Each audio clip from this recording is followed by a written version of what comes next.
back to a Star Wars story. This is going to be a spoiler-free live Q&A. David, hey, David, thank you so much for dropping in. David says, what do you think? So just in general, I really did. I loved Ahsoka. I'm looking at my notes here because I want to make sure I'm very careful with what I say. And in terms of keeping this 100% spoiler-free, I really did love it. In terms of, if I compared it to other series premieres, like if we looked at other first 2 episodes, so like Ahsoka to Andor to Mandalorian to Book of Boba Fett, right?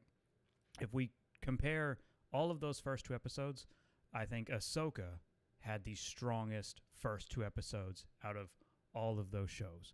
I really, truly believe that Ahsoka was a step above it.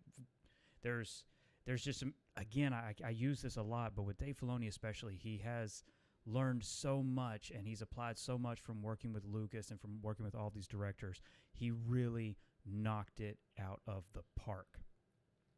And then another David is asking for the Skeleton Crew trailer. I've been trying to get that up.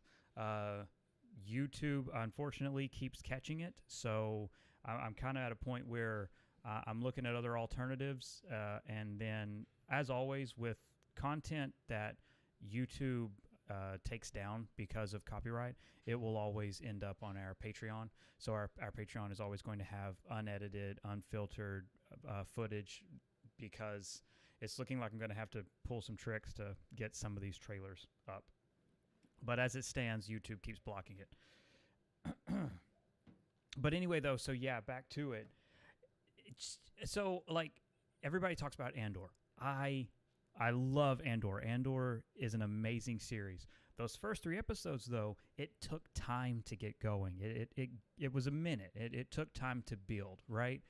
And there's a lot of debate about, how to approach the first few episodes of Andor, and that's fine. Everybody can debate that to their own way. But when I look at what Ahsoka did in 2 episodes versus Andor, and again, in the first 2 episodes, I really feel Ahsoka was superior. I feel like Ahsoka is taking everything that they've learned from previous Star Wars productions and they are applying it here. Not even just narratively, not even in terms of pacing, but even with the volume. Now, Andor didn't use the volume. Andor was shot a lot on location, so there's a weight to Andor. There is a gravity to Andor that a lot of the other shows lack because, again, it's just a matter of time. It's a matter of we're working with the volume, we're learning with the volume. But with Ahsoka, I feel like they've taken another step forward with the volume because the visual fidelity and the weight of it, the weight of the quote-unquote sets, I'm going to use that term lightly, it is the maturity of the team. They're learning. We're going to see a curve in terms of where the volume started with Mandalorian and going through to Obi-Wan Kenobi, anything like that. We're going to see that kind of curve of how they're learning with this technology. And I really do think that Ahsoka is another great example of, holy crap, they've really got it figured out. They've really nailed it down. So, load for our Ahsoka spoiler-free review that just went up standard. And there's a lot of comments about how I feel about the different characters, asking about me going more in depth. I am still trying to avoid talking about the villains. I'll answer what I can, but just for spoilers, I do try to, in terms of even the antagonists, in terms of talking about Baylan, in terms of talking about Morgan, in terms of talking about Merrick and Shin, they are key characters, and Baylan is amazing, and it's so unfortunate to talk about Ray Stevenson, who unfortunately passed away. Getting to meet him at Star Wars Celebration was amazing. He was awesome, but also he was really into it. Like he is a Star Wars fan. He was a Star Wars fan. He was really into this project, and he was really looking forward to it coming out. And watching his performance, even within the content that we have, he is a breakout, and it's weird to talk about because we're not ever going to see him again. So I don't know what the approach is going to be to his character. I have a certain gut feeling about the character, but I'm not going to share that here. Just, I'm going to be careful with that. We're going to need to do a spoiler video after the show launches on Tuesday, and then I can just kind of go into all my theory nonsense. But for the sake of being spoiler free, because of this, the amount of time difference between when the fan events were held to when it will air on Tuesday night, just trying to have a conversation. So I have thoughts about how they could approach Balin. I don't know what they're going to do, and it sucks because he really does. He has such a presence in this show. He is such a clear, defined character, and I want to be very careful. His angle is interesting. Let's put it that way. His agenda is interesting, as is Shin's. There's a lot that the trailers have talked around. Now, if you've obsessively poured over the trailers like I had, you probably can kind of put together the narrative of the first couple of episodes, because every trailer that came out, pretty much, and I 99%. I'm kind of, I don't know.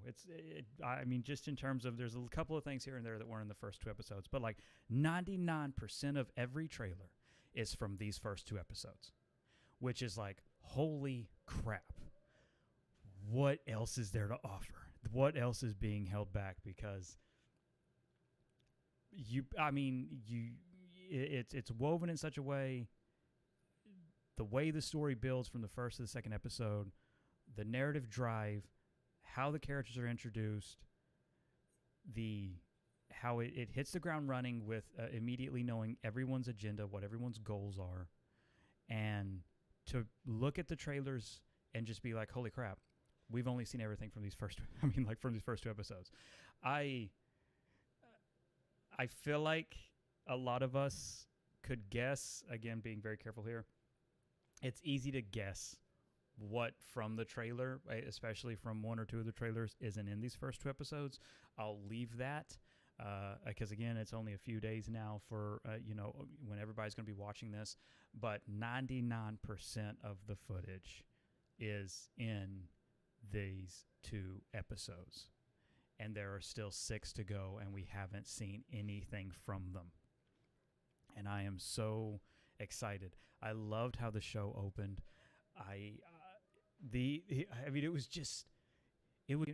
wasn't things like that. It wasn't trying to manipulate you, but it was Star Wars. It was really excited for Dave Filoni's theatrical film.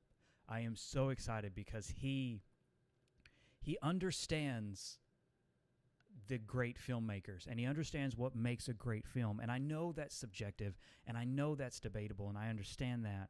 But with someone, I am not a fan of a lot of modern filmmaking techniques. I'm not a fan of 60 cuts in like a minute.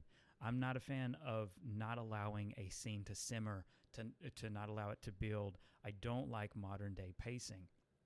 There was a talk that I was very fortunate to attend, and I loved this before Irvin Kershner passed, when he was still doing talks and when he was still doing classes. And Irvin Kershner directed The Empire Strikes Back. And if you look at The Empire Strikes Back, and you look at A New Hope, and you look at George Lucas and Irvin Kershner and Akira Kurosawa, who I consider to be, whether Star Wars or spiritual Star Wars, 3 of the greatest filmmakers when it comes to like understanding Star Wars. Obviously Lucas and Lucas's work on the prequels, because obviously he didn't direct Return of the Jedi or Empire Strikes Back, but the sense of those directors, and then of course spiritually Akira Kurosawa, because let's be honest, that DNA is in Star Wars. The work of Kurosawa is in Star Wars. So when you look at everything that they've done, and then you see how Filoni has applied it, there is such a strength and a confidence to his directing, and a nostalgia to his directing, because he understands the great filmmakers. He understands their work, and he does it really, really well. And that's really exciting to me. That just is. It's exciting to me to see a classical approach to filmmaking. You know, a lost art, really. I mean, it is a lost art. The way that they cut action now, the way that they choreograph action now, it's on average in terms of big blockbusters, in terms of the big blockbuster action films, superhero films, the way that they cut, the way that they frame action, it's really boring. It's dull to me. It's not intense. There is no tension. And the thing about tension is you have to let it build, right? You have to let tension set. You have to let the audience set. You have to let the audience observe. You have to let the audience know what's going on. Again, look at some of the biggest blockbusters in terms of Transformers, in terms of a lot of them, and it's not there. There's no tension. There's no buildup. There's no anticipation, right? There's no foreplay. If you'll allow me to make this analogy, the director, there's no foreplay between the audience and the director. It's just pretty much, here it is right in front of you. And there is a lot of gravity lost with how modern films are made and with how action is made especially. There is good action, don't get me wrong, but you're not really finding it among the tentpole franchises, if you will. The good action isn't found there, again, in my opinion. And even with really, really good action films, a lot of the choreography and a lot of the cuts just dismantle it, just hurt it. It lowers the value of action. Filoni and Steph Green, they understand it. Their work was impeccable. And I give Filoni the credit because he starts it. He sets the standard with that first episode. He is writing every episode. He sets the standard with the first episode. He's overseeing the entire production. So, yes, Steph Green is an individual director, right? Just like with the Book of Boba Fett, she has a style. But you can see where they are taking cues from Filoni in terms of how he wants to approach it. And in my opinion, that's for the better. In my opinion, it's going to lead to a superior story in terms of narrative, in terms of action, because you can't have one without the other in Star Wars. Especially when you've hung a series on a, well, quote-unquote Jedi, right? Everybody knows Ahsoka says, I am no Jedi, but I almost said something I shouldn't. We're going to we'll let these 2 episodes play out for everybody. We'll let everybody come to their own opinion on that. But in terms of following someone with a lightsaber and a Mandalorian and Hera and all these, action-oriented characters, we're going into it expecting with the idea of, okay, there are enemies with lightsabers, there are good guys with lightsabers, there's going to be fights. There's going to be close combat fights. There's going to be melee combat. And they do a great job with it.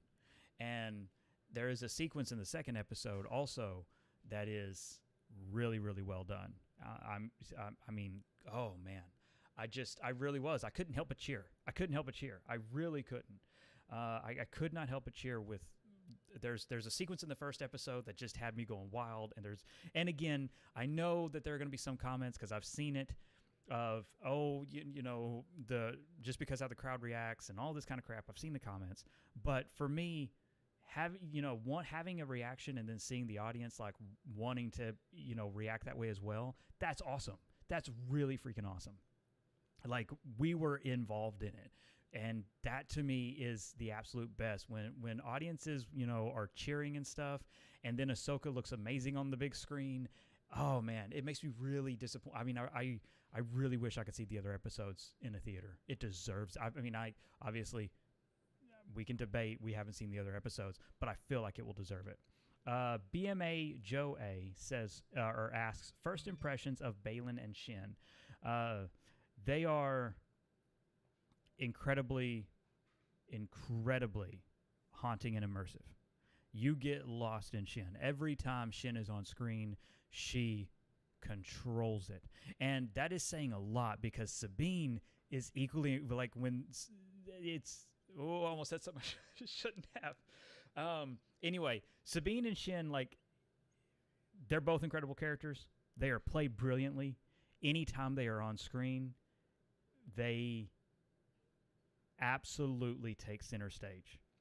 And you can't help, you want to watch them. They are so impeccably well done. The performances are top notch. Now, again, as the actors, they deliver on their performances. Like I was saying with Ray Stevenson, oh man, it sucks that he is gone way too soon. I feel like there is an angle with Baylan, which I'm not going to talk about here, but I feel like there's an angle with Baylan. I feel like there's a plan with Baylan. I feel like I feel like there's a lot more to him, and I feel like there are bigger plans for him. And it's like I'm hurt that we're not going to see more of Baylan. And again, maybe I'm wrong. You know, maybe Baylan doesn't survive this show, but that's not the feeling I got here, and it really does hurt because this will be the only time we see Baylan, and that sucks. That really does suck. As for Shin, who I hope to see way more of, I hope to see a lot more of, her relationship with Baylan, and honestly, I'm going to say this real quick. The subtitle for this show could be Masters and Apprentices. The parallels between Ahsoka and Sabine and Baylan and Shin are so wonderfully crafted and obviously narratively crafted on purpose. Filoni did an amazing job with their parallels, because how the story flows forward with the relationship between Baylan and Shin and Ahsoka and Sabine really is Masters and Apprentices, and it's given me ideas on how that will parallel with Ezra, but that might be a video for another time. It's not a spoiler, my ideas, but I worry about talking too much about stuff that's really far ahead. I don't want to get too ahead of myself. And then BMA adds, I hope they recast Baylan if the character survives. I mean, like, yeah, I understand that. Like, I hope that Baylan is able to stick around, but it's not going to be the same. Ray Stevenson really did deliver, and it sucks so much that he won't be able to play Baylan again. Like, it really does. Obviously, I agree with recasting.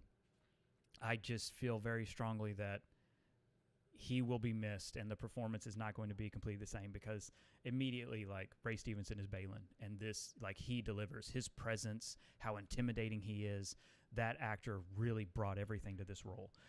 Everyday Star Wars says, in a spoiler-free way, can you say if there are things that feel off and we might not like? That's a good question, and that is an absolutely fair question.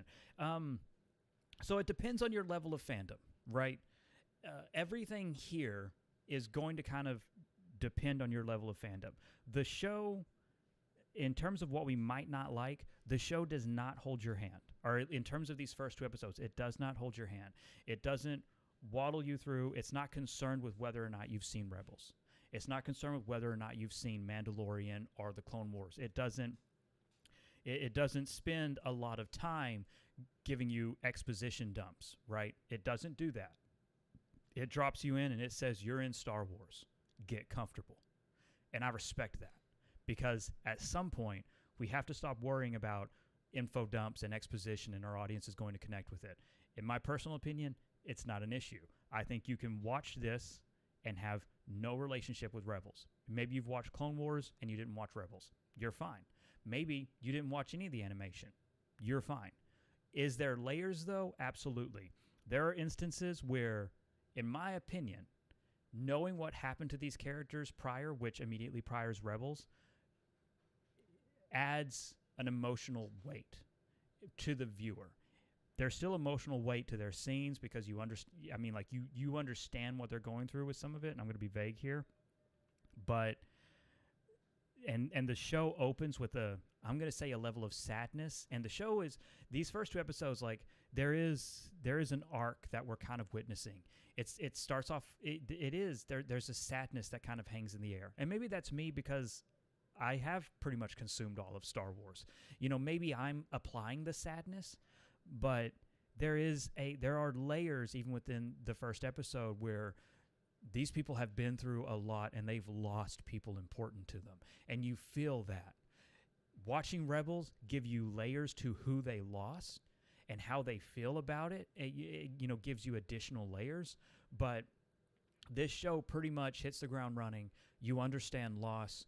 There is an eeriness to it because of the villains and because of Morgan and Baylan and Shin and what they're doing. There is also an eeriness and there's a creepiness.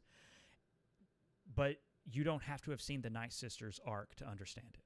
You know, you don't have to know what a star map is. Like, everything here just drops in.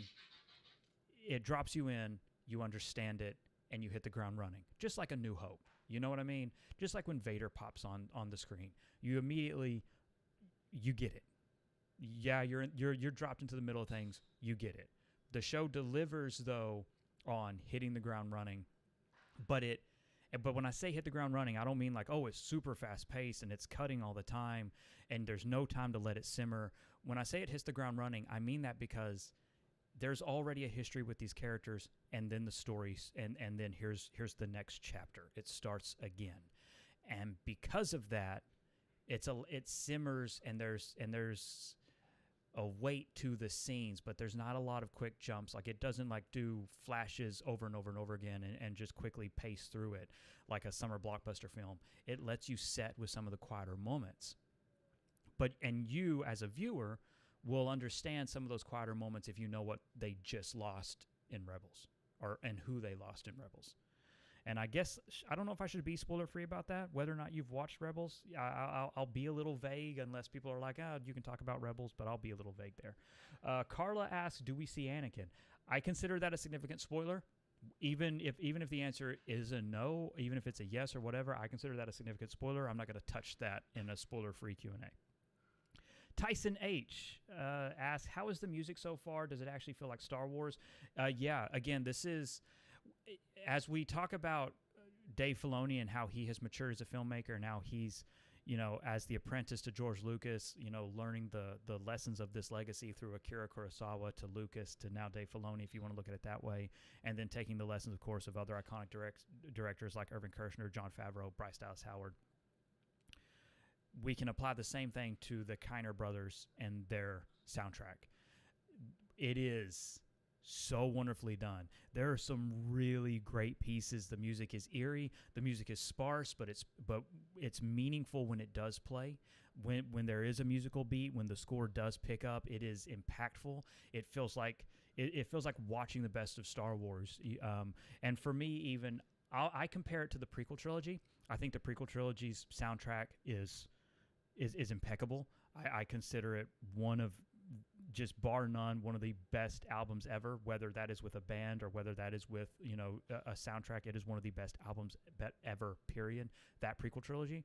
And I in my opinion, Kevin Kiner has matured in terms of taking lessons from John Williams, of course, but even to a degree of Michael Giacchino, again, who obviously we all know from his work on Rogue One, but he's matured. He's taking those lessons. He's applying them here. I am going to say, because this is how I feel, and if you don't feel that way, that's fine. But when we look forward of what do the Star Wars films look like, what is it? What is the soundtrack going to be for the future of Star Wars? Because John Williams is retiring. He's not going to be scoring entire films anymore. And by the time another Star Wars film goes out, I don't expect him to be working full time. I think the Kiner brothers, them inheriting this legacy, there's no one more deserving. They understand Star Wars, and a lot of it is because they've been working with it since 2005. From the production of the Clone Wars all the way through, they know it. They've been working on it. They understand it, in my opinion, musically, better than anyone else that's been scoring Star Wars. It feels like Star Wars. When they use the classic motifs, it is done just as Lucas would do it.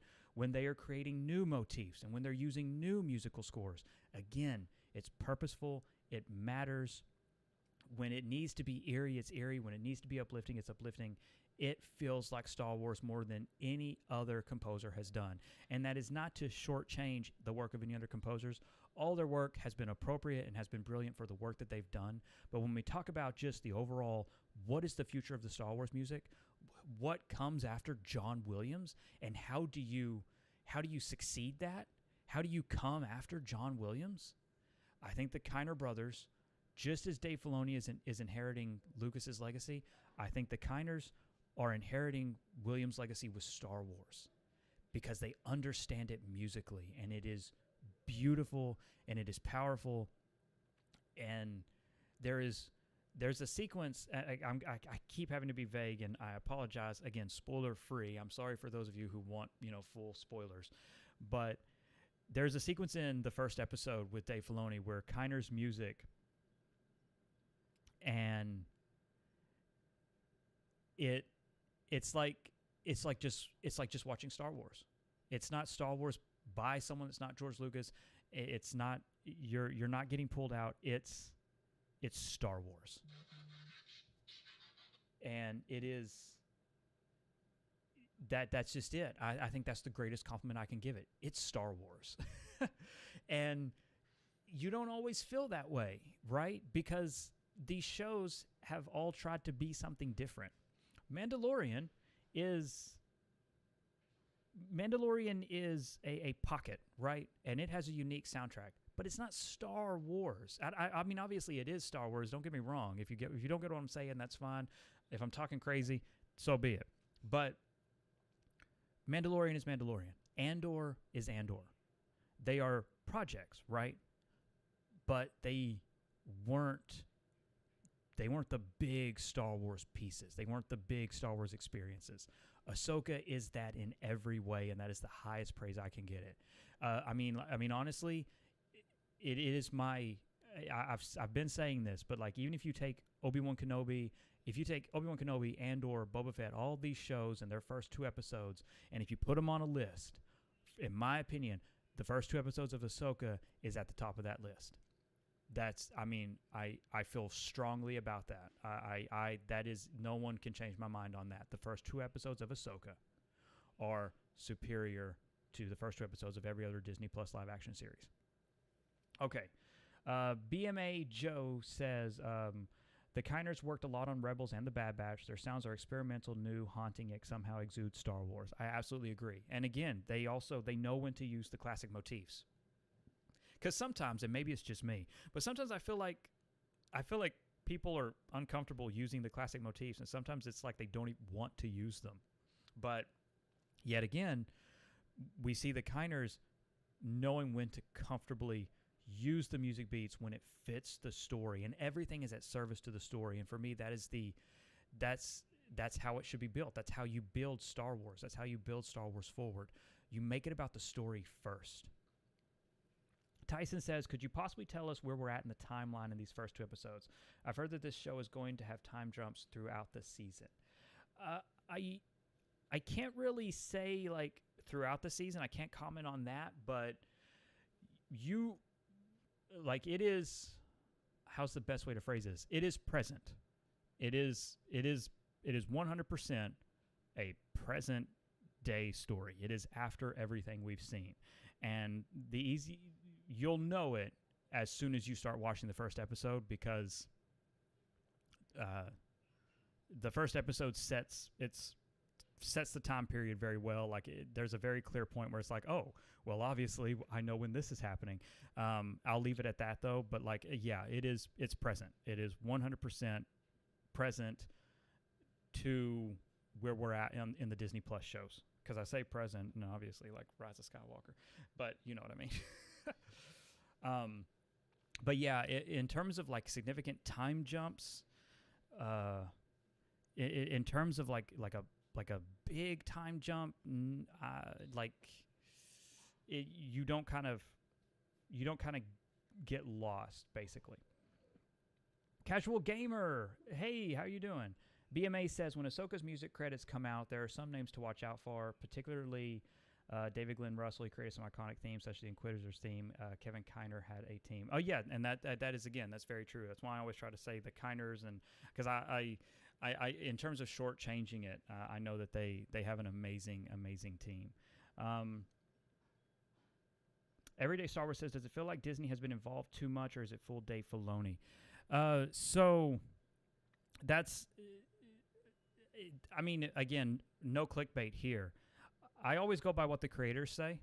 I've having the opportunity to, throughout the years, attending Star Wars Celebration, speaking with Favreau, speaking with Filoni, they are very clear, and I don't see why we would doubt what they say. Disney does not step in. Disney has not ordered anything from Filoni or Favreau. They have not made any kind of demands story-wise. I see no reason to doubt that. I'm not really interested in that kind of clickbait article or topic. That's not really for me. If the creator says something, that's it, and I let it be. It's not my place to look at someone and say that they're lying.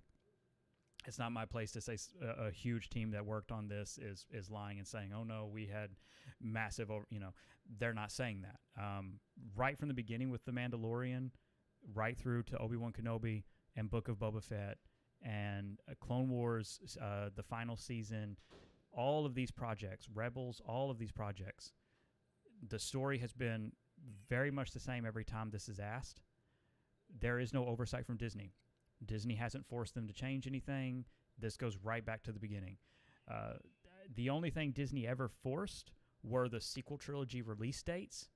And obviously I'm someone who, now that is something that I feel very strongly about. I don't think Disney should have forced those release dates. I think the films should have been given more time. That is a very strong feeling I have.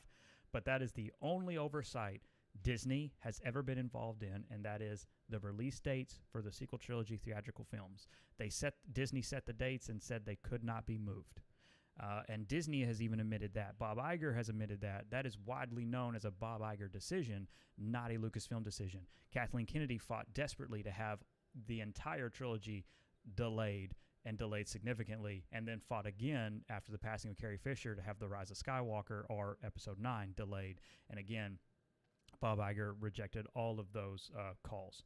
So Disney creatively has never had any oversight. Disney does not have any dictations. Disney does not have any orders that Dave Filoni or Jon Favreau, Bryce Dallas Howard, you literally pick the name. Disney has no oversight in terms of that regard. And this goes even with Solo: A Star Wars Story. Ron Howard, when he took over, he had great freedom. There was, again, no Disney oversight. There were story meetings with Lucasfilm. There were canon and continuity meetings. There are meetings like that, but that happens internally at Lucasfilm. Disney's not a part of any of that. So, again, it's important to me that we're always clear and transparent, but that we're listening to what the creators are saying, and we're looking at what they're saying and the work that they're doing. And that we're not searching for clickbait, because there's no reason to ask a question of these creators, get an answer, and then go online and say they're lying, or, oh, Disney's strangling, or, whatever kind of catchphrase or clickbait you want to apply to it. And I feel very strongly about that. So in terms of any project that I've watched from Lucasfilm, it feels like a Lucasfilm project. It feels very much so like that the person who worked on it, it feels like their work, always. Take it or leave it, The Force Awakens and The Rise of Skywalker, that's a J.J. Abrams film through and through. Rian Johnson, if you look at his work, The Last Jedi is his film through and through. Solo: A Star Wars Story, that is Ron Howard. Well, that's Ron Howard who had to come in late, but it's still Ron Howard. He said that he came in and pretty much had freedom and was able to just hit the ground running with that script. He was very clear on what he had to say. Gareth Edwards. Rogue One is him. I know that there's a lot of weird stuff about Gareth and what happened and a lot of clickbait, but there's literally every day of filming, every piece of footage that's filmed, Dave has made it clear even Gareth Edwards was there for all of it. Gareth Edwards was there throughout the filming of Rogue One. He was the director behind the camera. I don't like feeding into clickbait, and if I can clear up clickbait, I'm happy to. But that whole thing is not something that I'm ever. I don't see what it serves to ask these people about their creative decisions and to be told, hey, no, Disney's not, no, it's us. We get to make what we want to make. And then to turn around and go, oh, well, you're lying.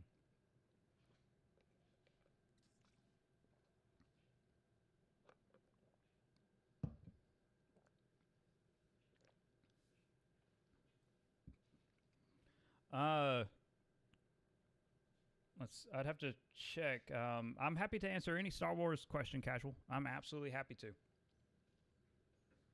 As long as it is spoiler free. As long as it is spoiler free, I am 100% like if it's a really spoilery question, I'm going to avoid that for these first 2 episodes.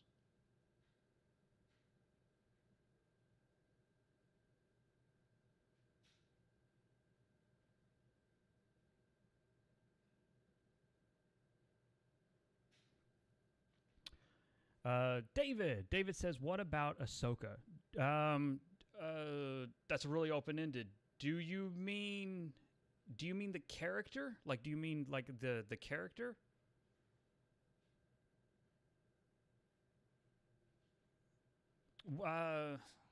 Let's see. I feel like that Ahsoka is due for a shift. I feel like, and I could be, again, this could just be me. I always want to remind everyone, yes, we're all Star Wars fans, and everybody can come in to Star Wars a different way. You know, if you weren't born during the original trilogy, that doesn't make you any less of a Star Wars fan. You didn't exist. It's not really your fault. If you weren't born during the prequel trilogy, I could go on and on. When you found Star Wars and you're a fan, you're just as much of a fan as anybody else. Doesn't matter how long. I've been engaged with Star Wars for over 30 years, right? I was consuming content when it was the expanded universe. I followed the Clone Wars. I followed Rebels. I love these characters. I followed because I enjoyed it, because I've enjoyed what has come out of it. I've enjoyed the stories, right? So I may look at Ahsoka's story arc differently than someone else, and I think that's totally fair. But I feel like Ahsoka is going to reach a boiling point in this series. And even based off these 2 episodes and based off her entire arc, I really feel strongly that there's going to be a point where Ahsoka has a narrative turn. And I don't mean that as in negatively, like, oh, a turn to the dark side. I don't mean that. But I just mean she has experienced a lot of trauma. She's experienced a lot in terms of her relationship with Anakin, in terms of the search for Ezra, in terms of her resistance to train a Jedi, right? In terms of, and I think she's reaching a point where a lot of that is going to have to come out. And I have hopes and I have theories like, oh, I hope it comes out this way. Obviously, however the show plays out, I'm open to it and I'm ready to see how Dave Filoni approaches it. But that's one thing I have to say. In terms of narrative decisions, how Dave Filoni sees Star Wars, I agree with a lot of it. I agree with a lot of his perspective on Star Wars. I agree with how he sees Star Wars. We're kind of on that same kind of wavelength. So I'm very much so open to the answer that Dave gives, even if it's not what I've speculated on for years, right? Because if you've been following this for years, then you have a lot of ideas on what is Ahsoka and Anakin's relationship like after Return of the Jedi, and do they have a relationship in terms of Force spirits and how they approach it.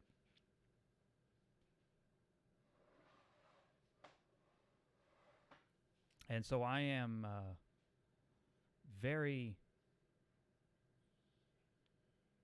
I'm very excited to see Ahsoka's arc, because I have to wonder if this is going to be where, I mean, she said for so long, I am no Jedi, and a part of me wonders if that's going to, if we're going to see that evolution and she's going to embrace being a Jedi by the end of it. And again, that goes hand in hand with her relationship with and mentorship of Sabine. I'm not going to talk too much about the specific details of the relationship between Sabine and Ahsoka. Decision, that's a key story point in their relationship and why they're doing what they're doing. So, again, I leave that for the show to tell you, and I think it's going to deliver.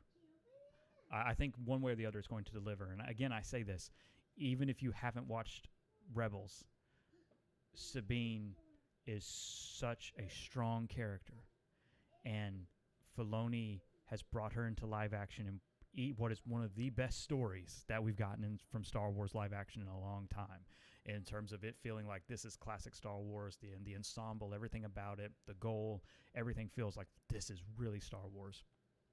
And some of that is just perspective. Obviously, a lot of it is subjective. We all have different ideas on what makes a big Star Wars event, and that's fine, and that can be different for everybody. But for me, this is a Star Wars event. This feels key. This feels like something that you cannot miss, that you want to be there on the night to watch it. You don't want to be late to it, because it's going to have serious ramifications if these first 2 episodes are anything to go by.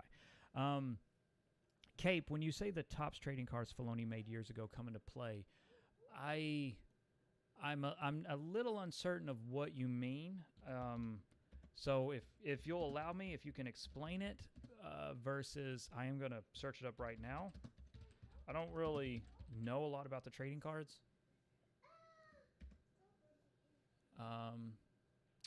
Okay. So in 2016, Dave Filoni did artwork for Topps Star Wars.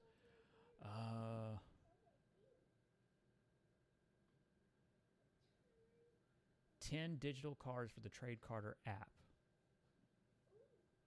Oh, wow, those are beautiful.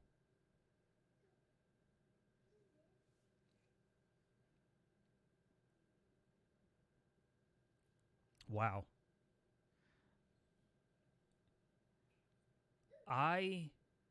In terms of your question, you're asking if I think they will come into play in any way. Honestly, I could see some of this coming into play. Just the visual design of it is so striking and so absolutely beautiful. Honestly, I hope they do. I really, that is really impressive. I've never really followed the Topps trading card things. I love the action figures. I love the vintage collection, 3 3/4. I've been collecting pretty much nearly all my life. But the cards I'm not super connected with. These are beautiful pieces.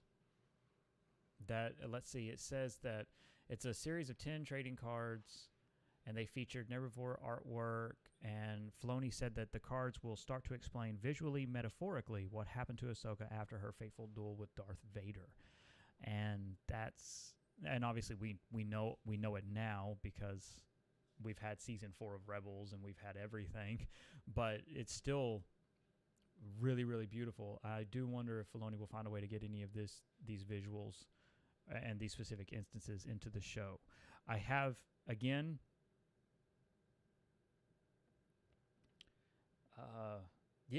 Cape. I am looking at them now. They're really impressive. Honestly, I 100% believe that, yes, we could see this applied. I think that there's a lot of setup in these first 2 episodes that I'm very curious to see what it explores. And I think it's possible that we can see some of this explored in different ways.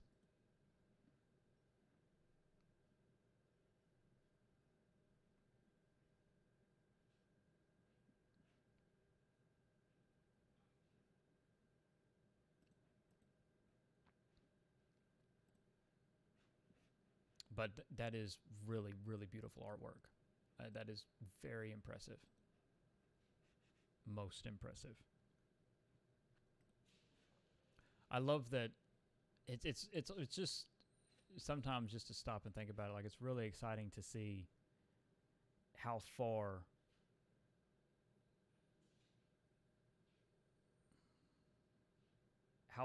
they've come with this character. A character that started in animation, a character that we have in a way seen grow up. Obviously, I mean, a cartoon character, but you'll forgive me. But like, it is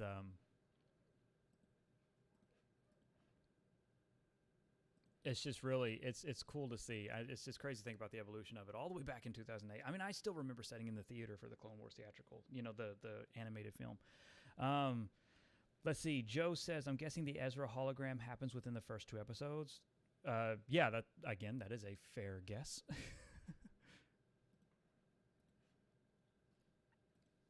I'm careful. I do not want to anger anybody.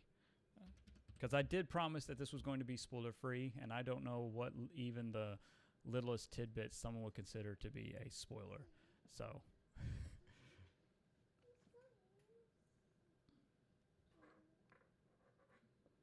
And then, I wanted to make sure to point this out on my notes. Ahsoka is now going to premiere on Tuesday nights, beginning with the 2-episode premiere on the 22nd of August. It will premiere at 8 p.m. Central Time. I don't know what that is to everybody else's time zone. I only know what it is to mine. But the 22nd of August at 8 p.m., and then it will go from there. So the 29th of August at 8 p.m., the 5th of September, and so on and so forth. But it's basically going to be on every Tuesday, and it will premiere at 8 p.m. Central Time. Ungodly time in the middle of the night was a bit that that if anything it would just hurt the marketing, because obviously you're not going to get a lot trending. HBO, the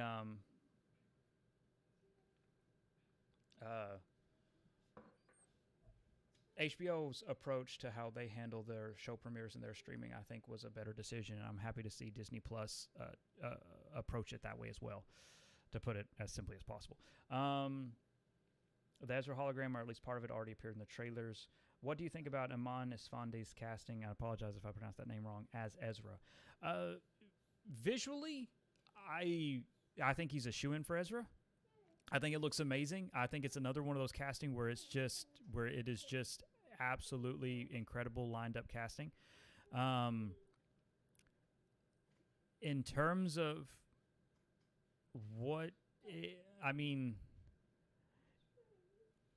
obviously some of it's going to be a wait and see, but I'm not worried. I'm trying to, what is the best way to answer this? I'm not worried. Some of it's going to be a wait and see, but he captures the character brilliantly. I believe, no matter who the character is, Hera, all of them, I believe I'm looking at, this is it. This is Ezra. This is Hera. From the makeup down to the costuming, even if the perspective is a hologram, and I guess we could debate hey, it's only a hologram, but it's still, all of it is so well done. It is these characters.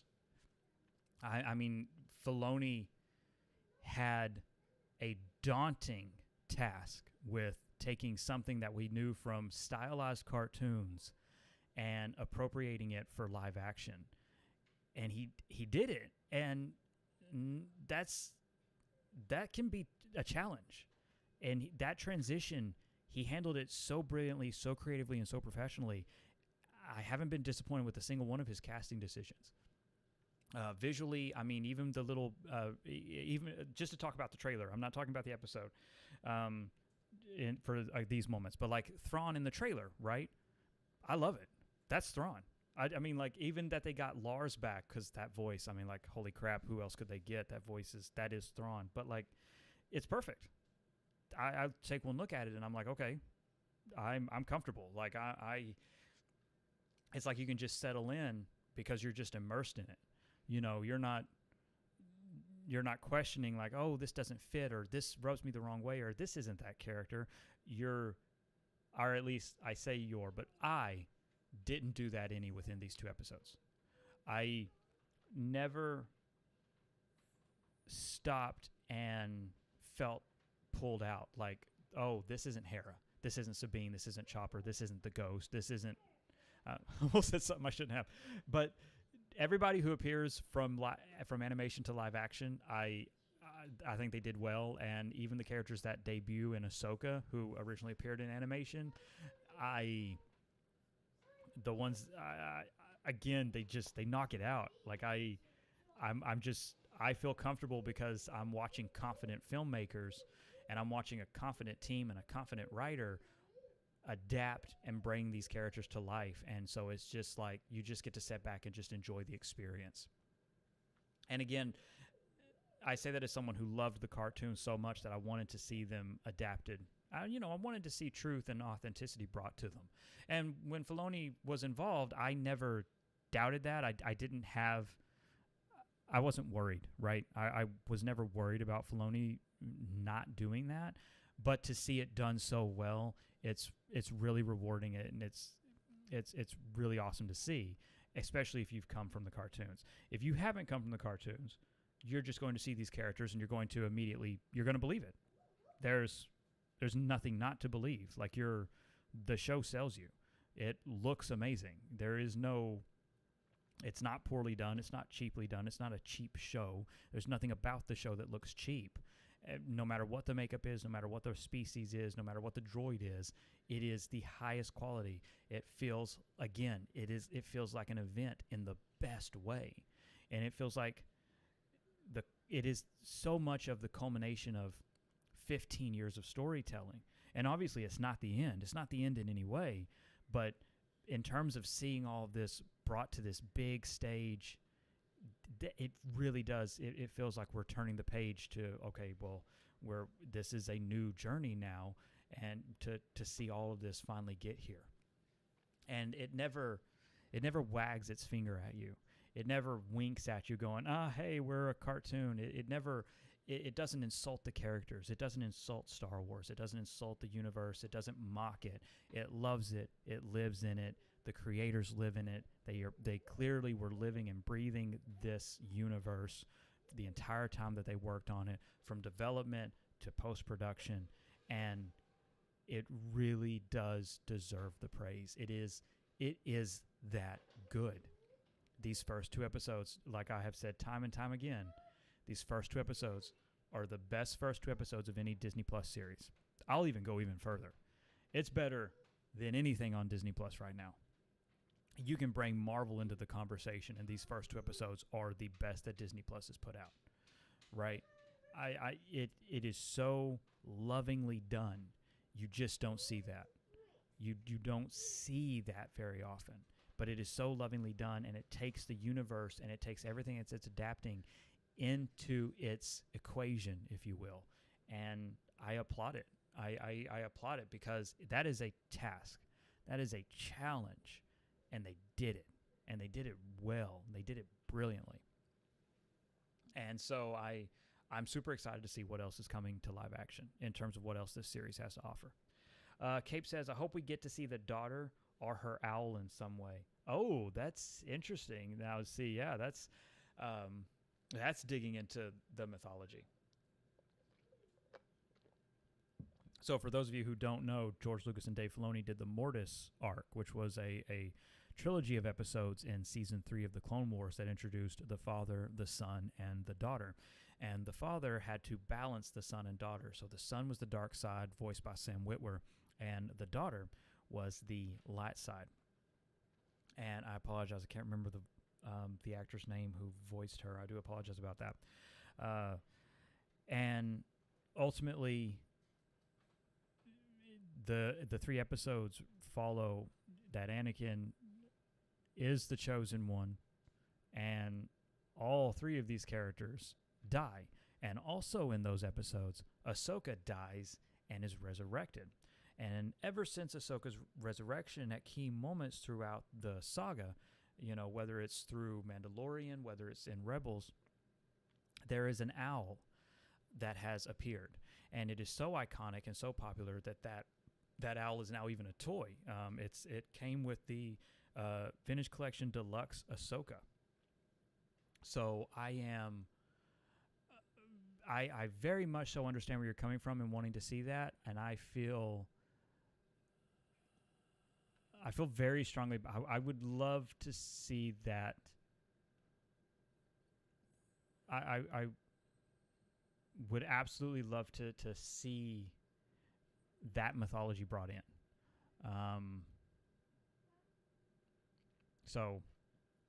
I would. I absolutely agree. I would love to see that as well. Let's see. El Patrulio 23 says, "Is there an opening crawl?"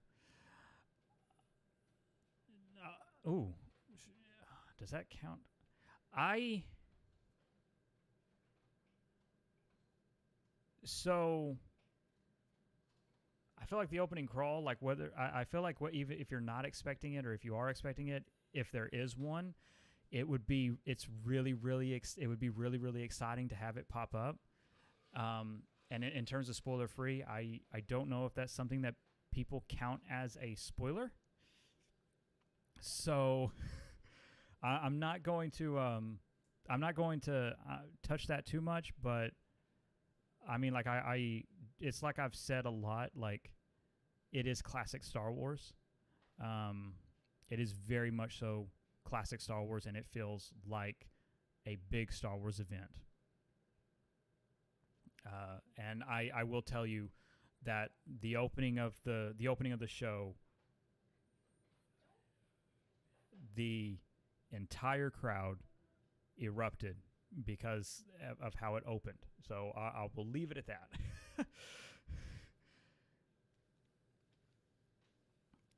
Because I don't know, like there's some things where it's like it's minutia and it might not be a big deal for people, but going in and not knowing anything about a couple of things, even really small things, like holy crap.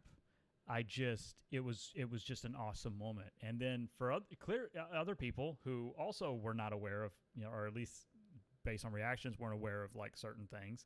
And I don't know if some of this, what in terms of people did and did not know. But yeah, I mean, just like the energy of the audience with some of the big moments was just empowering. Like it was like, yes, this is a Star Wars experience. This is it. This is what we go to theaters for. This is why it's such a group experience. This is why Star Wars carries through generations and through families. Like it's powerful. And I can tell you that I loved the opening, and I was utterly shocked at the opening. Okay, we hit 1 hour. I am going to wrap up here for now. I want to thank everyone so much for joining our debut Star Wars live stream. Thank you all so much for joining in. The channel has grown absolutely so rapidly. Ongoing objective. What happened to Crosshair and Echo? Well, that's coming. That's a spoiler. That is a major leak. Now I can't talk about that here, but there's an Echo video coming next week. Thank you all so much, though. To see people subscribing and to see people engaging and talking, it's really awesome. Thank you all so much for giving this channel a chance. I truly do appreciate it. I love Star Wars, and I'm really excited to share that excitement and to talk about Star Wars with others. It's really awesome, and you've all been so welcoming. Thank you all so much. I really, really do mean that. I hope you all have an absolutely wonderful day. Remember, above all else and most importantly, stay safe, take care of others, and may the Force be with you.